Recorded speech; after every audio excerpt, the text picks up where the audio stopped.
Gentleman yields back. The chair now recognizes the gentleman from Colorado, Mr. Crank.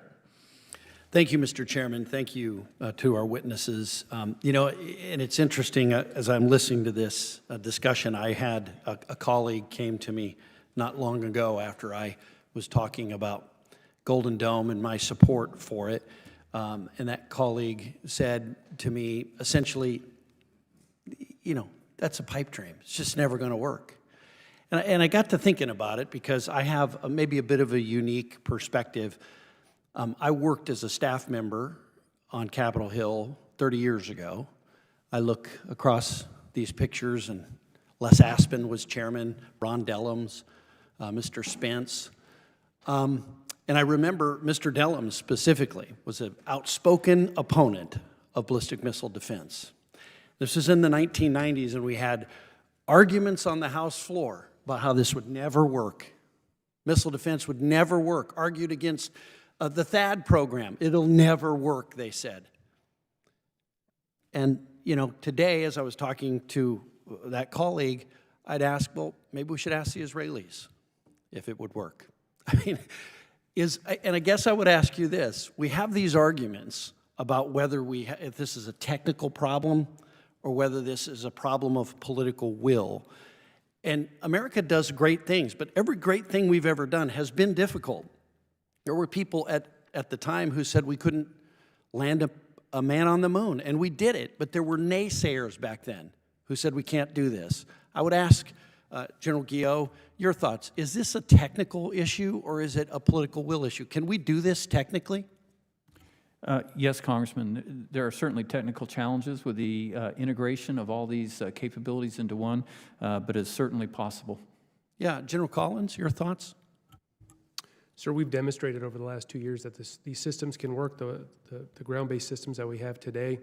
We have some understanding to do, to General Guillot's point, the technical integration to bring a space-based interceptor to work, the understanding of what a life cycle cost of maintaining a constellation and what that brings to the fight. All those things need to be worked through as we move forward.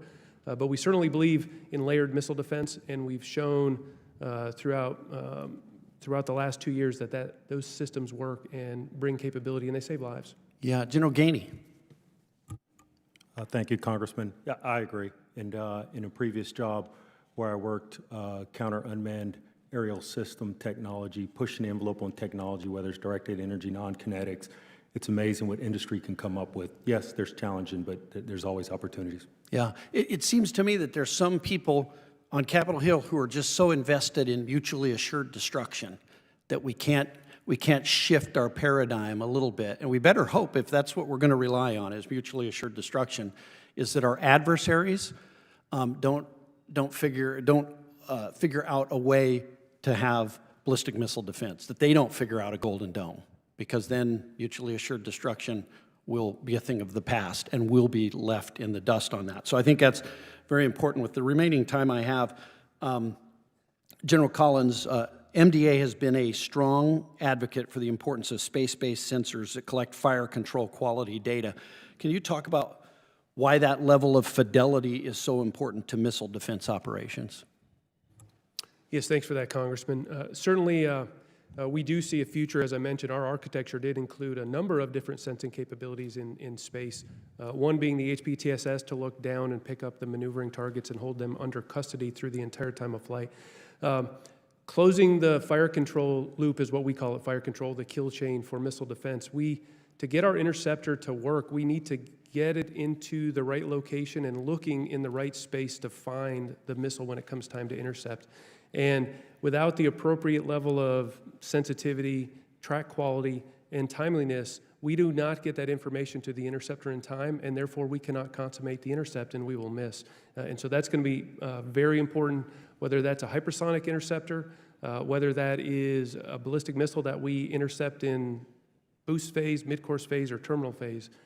We need to get that cue really tied in and to the interceptor, to the command and control system and into the interceptor as quickly as possible to be able to close that chain and actually do the intercept. Yeah, thank you, General. I appreciate that. I would just say, Mr. Chairman, I mean, these are hard discussions, but we sit in this committee room and we hear about the threat from China day in and day out. We hear about the threat from Russia day in and day out.